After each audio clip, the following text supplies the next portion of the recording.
Hello friends, welcome back to my channel. तो आज के इस वीडियो में हम लोग BEDC 107 British poetry and drama 17 and 18 centuries के मोस्ट इम्पॉर्टेंट क्वेश्चंस के बारे में जानेंगे, जो बहुत ही इम्पॉर्टेंट है आप लोगों के जून 2026 एग्ज़ाम के लिए। तो विदाउट टाइम वेस्ट किए हम लोग सिर्फ क्वेश्चन पर ध्यान देते हैं कि क्या क्या क्वेश्चन आने के ज़्यादा चांसेस है, किस टॉपिक से आने के चांसेस है, ब्लॉक के कौन से ब्लॉक आपको ज़्यादा फोकस करके देखना है, पढ़ना है। तो ये सब क्वेश्चन जो मैं अभी बता रही हूँगी आपको, इसको अच्छे से ओवरव्यू एक बार ले लीजिएगा। तो सबसे पहले हम लोग ये समझते हैं कि अगर आप लोग स्टोरी नहीं समझे हो तो कोई भी क्वेश्चन देखोगे नहीं कर पाओगे। तो सबसे पहले आप लोगों को ये सारा स्टोरी अच्छे से समझ लेना है कि स्टोरी में क्या बोल रहा है, स्टोरी में क्या है ना। जैसे डचेस ऑफ माल्फी, पूरे अच्छे से आपको स्टोरी समझ लेना है कि स्टोरी क्या है, ठीक है। उसके बाद ये क्वेश्चन आप देखिएगा तो आपको समझ में आएगा कि कैसे इसका, अगर आप लोग आंसर नहीं समझ याद किए हो, सिर्फ स्टोरी का समरी समझ लिए हो, अच्छे से जान लिए हो, तो क्या कर सकते हो आप लोग, अपने से दिमाग लगाकर उसके बारे में लिख सकते हो, अगर स्टोरी ओवरऑल समझते हो तो। इस वीडियो में सिर्फ मैं क्वेश्चन नहीं बताऊंगी, बिकॉज टाइम कम होने की वजह से मैं ज़्यादा लॉन्ग वीडियो नहीं बना सकती हूँ, टाइम बहुत कम है, तो इसलिए सिर्फ क्वेश्चन बता दे रही हूँ। अगर टाइम मेरे पास होता तो मैं ज़रूर आप लोगों के लिए जिस तरह से मैं प्रीवियस वीडियो सब बनाती हूँ वैसे ही बनाती, तो टाइम के कम रहने की वजह से मैं ऐसे वीडियो बना रही हूँ। Sorry for that. अगर कोई प्रॉब्लम हो आपको तो अगर कुछ भी क्वेश्चन क्वेरीज हो आप लोग कमेंट करके पूछ लें, ठीक है। तो ब्लॉक 1 से the Duchess of Malfi, very important question.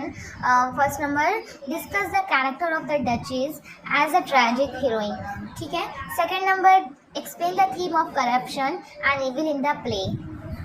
3 number, write a note on Bosola's character. जैसे आप लोग सब समझ रहोगे कि बसूला क्या करता है, उसका क्या कैरेक्टर है, उसका दोनों भाई फर्डिनेंड और जो क्या बोला जाता है उसका दूसरा भाई, जो भी मुझे भी नाम नहीं आता रहा, हाँ कार्डिनल, वो दोनों का क्या है, कैसे लोग बिहेव करता है, फिर उसका डचेस का हस्बैंड एंटोनियो का क्या रोल है, फिर उसके जो 3 बच्चे होते हैं वो सब क्या करते हैं, ठीक है ना। तो ये सब समझ में अगर आप लोगों को आ चुका होगा, स्टोरी समझ चुके होंगे, तो यू विल हैव रिटन, आप लोग बहुत ईजी तरीके से लिख सकते हो, ठीक है। क्वेश्चन नंबर 4 है, discuss the role of Ferdinand in the tragedy, ठीक है। Question number 5, why is the Duchess of Malfi called a revenge tragedy, है ना। ये रिवेंज ट्रेजेडी भी, इसमें क्या करते हैं, सब लोग एक दूसरे से बदला लेने के लिए सब लोग एक दूसरे को मार के ख़त्म हो जाते हैं। पूरा स्टेज एक लास्ट में सबकी लास्ट से भर जाता है, तो एक तरह से ये लोग एक दूसरे से रिवेंज लेते हैं। तो है ना, ये क्यों है आप लोगों को ऐसे बता देना, ये इसका पैसा नहीं देता है, ये इसके लिए ऐसे करके जो स्टोरी आप लोग समझे हो जानते हो ऐसे लिख देना, है ना। Question number 6, explain the significance of madness and violence in the play. इस प्ले में क्या है, बहुत बेवकूफ़ी की वजह से लोग पूरे क्या करते हैं, पूरे एक दूसरे को मार लेते हैं, वॉयलेंस होता है, उस पर डचेस पे जुल्म किया जाता है उसके भाई के थ्रू, है ना। Question number 7, discuss the role of women in the Duchess of Malfi. Duchess of Malfi में वुमेन का रोल बताना है कि किस तरह से डचेस एक खुद बहादुर औरत के रूप में खड़े हुई थी, अपना फेस कर रही थी अपने सारे प्रॉब्लम को, अपनी डिज़ायर को पूरा किया, एक बहादुर वुमेन की तरह खड़े होकर अपने भाइयों का सामना किया। तो इसको अच्छे से आप लोग को लिखना है, ठीक है। Question number 8, write short notes on Antonio Cardinal symbolism in the play, ठीक है। शॉर्ट आंसर के लिए, what is revenge tragedy, why does the Duchess marry Antonio secretly, what is Bosola's function in the play, ठीक है। तो इससे आप लोग देख लीजिएगा थोड़ा थोड़ा। ब्लॉक 2 से poem of John Milton. John Milton का poem Lycidas, why is Lycidas called a pastoral elegy. Second number, discuss the theme of death and immortality. 3 number, explain the use of classical reference in Lycidas. Sonnet number 19, discuss the theme of patience and faith. ये sonnet से आप लोगों को ये 2 question अच्छे से करके जाना है। Explain the autobiographical elements in the sonnet. L'Allegro and to Penseroso, ठीक है। तो ये दोनों को कंपेयर करना है आप लोगों को, ये दोनों पोएम को। तो इसके बाद discuss the contrasting moods in both poems. And third, explain Milton's idea of happiness and contemplation, ठीक है।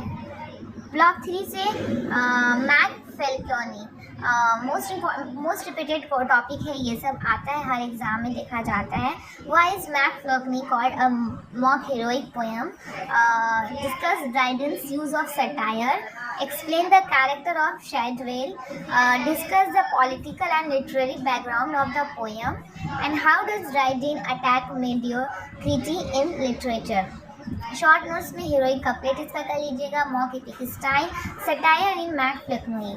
तो देखिए, अगर मेरे पास ज़रा सा भी होता तो मैं आप लोगों को इसको अच्छे से एक्सप्लेन करके इजी कर देती आप लोगों को, जिस तरह से मैं प्रीवियस वीडियो में करती हूँ. तो प्लीज़ आज के लिए सॉरी कहती हूँ मैं, लेकिन प्लीज़ कमेंट करके बताइएगा आप लोगों को अगर कोई प्रॉब्लम हो तो. और ब्लॉक 4 से the Rape of the Lock, इसमें से एक्सट्रीमली कौन से इंपॉर्टेंट क्वेश्चन आते हैं. Why is the Rape of Lock called a mock epic? Discuss the character of Belinda. Question number 3, explain the role of supernatural machinery. Question number 4, discuss Pope's satire on 18th century society. Explain the theme of appearance versus reality. Question number 6, write a note on the use of heroic couplets. Question number 7, discuss humor and irony in the poem.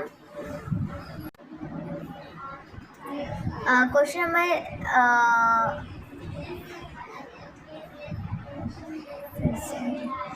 number 5, explain the theme of appearance versus reality. Question number 6, write a note on the use of heroic couplets. Question number 7, discuss humor and irony in the poem. Short notes में coffee ceremony, the game of ombre, Ariel and the sylphs. Most expected long question for जून 2026, जो बहुत ज़्यादा high chance है आने के. ये 10 question अगर आप लोग अच्छे से करके चले जाते हो तो आप लोग अच्छा मार्क्स ला सकते हो. The Duchess as a tragic heroine, Bosola as a complex character, Lycidas as a pastoral elegy, theme of patience in sonnet 19, comparison between El Allegro and Tu Penseroso, Mac Flaconi as a mock heroic satire, satire in the rape of the lock, Belinda as a representative of 19th century society, the role of supernatural machinery in the rape of the lock, characteristics of mock epic poetry. ठीक है, तो last minute revision आप लोगों को ये कर लेना है, अच्छे से इसको कर लीजिएगा. डचेस ये सब, तो if you prepare these 10 questions properly, you can over around 70-80% आप लोग मार्क्स गेन कर सकते हो. तो उम्मीद है आप लोगों को ये वीडियो हेल्पफुल होगी. और अगर कुछ भी क्वेश्चन हो, डाउट हो, कमेंट करके आप लोग पूछ लें. और best of luck for your exam. मैं प्रे करूँगी कि आप लोगों का एग्ज़ाम अच्छा जाए.